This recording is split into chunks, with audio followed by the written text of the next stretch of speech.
សួស្តីទាំងអស់គ្នាខ្ញុំដាកើលនេះគឺជាចំណុចមួយដែលអ្នកទាំងអស់គ្នាអាចមើលរំលងបានទេនៅពេលដែលអ្នកទាំងអស់គ្នាដោនឡូត Blogger មកចំណុចមួយហ្នឹងមកសិនជាអ្នកគ្នារំលងមកក៏ជាស្ដាយក្រោយដូចខ្ញុំអញ្ចឹងនៅពេលដែលអ្នកទាំងអស់គ្នាដោនឡូត Blogger មកអ្នកទាំងអស់គ្នាប្រកាសជាធ្វើវីដេអូ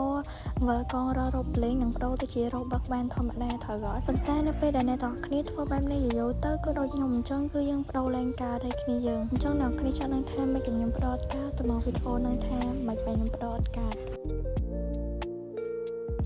ហើយនេះគឺជារូបលេងដែលខ្ញុំរកបានពីការធ្វើវីដេអូគឺ 2.8K ស្មើនឹង28របស់ប៉ុន្តែគឺខ្ញុំបដូរអត់កើតទេអញ្ចឹងឥឡូវនេះខ្ញុំចុចបដូរអ្នកទាំងគ្នាមើលអញ្ចឹងនៅពេលដែលបដូរទៅគឺគេឲ្យយើង add email អ្នកទាំងគ្នាសម្រាប់កន្លែងនេះបើសិនជាគ្នាយើង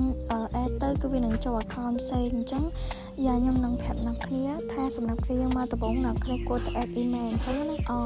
ញ្ចឹងសម្រាប់គ្នាយើងដែលអត់សូវបានធ្វើវីដេអូច្រើនអីទេអ្នកគ្នាអាចចូលមក profile ចូល setting បន្ទាប់មកកន្លែងនេះវិញអ្នកគ្នាចូល account info បន្ទាប់មកកន្លែងនេះយើងចុច switch account កន្លែងនេះអត់អាចរំលងបានទេអ្នកគ្នាជាចំណុចដែលខ្ញុំស្ដាយដែរដែលខ្ញុំអត់បានមើលគ្រប់ជ្រុងជ្រោយអញ្ចឹងណាអញ្ចឹងអ្នកទាំងគ្នាចុច switch account មកបន្ទាប់មកអ្នកទាំងគ្នាចុច continue ហើយអ្នកទាំងគ្នាវាយ email របស់អ្នកទាំងគ្នាចូលមក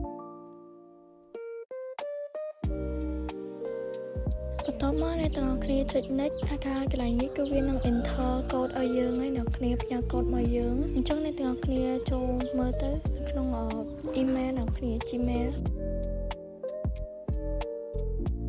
បន្ទាប់មកអ្នកទាំងគ្នាចុចទៅលើ code ដែលគេបានផ្ញើមកហ្នឹងហើយអ្នកទាំងគ្នា copy មករួចអ្នកទាំងគ្នាយកមកដាក់នៅក្នុង Blogger យើងផាសចូលមកដូចអ្នកគ្នា submit មកគឺវាចូល account មួយទៀតទៅដូចយើងទៅបង្កើត account មួយផ្សេងទៀតចឹងអ្នកគ្នា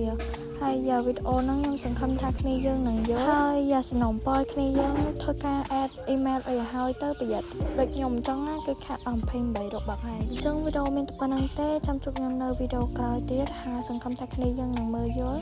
អ្នកគ្នាវីដេអូមានប៉ុណ្្នឹងទេជួបខ្ញុំនៅវីដេអូក្រោយអូខេbye bye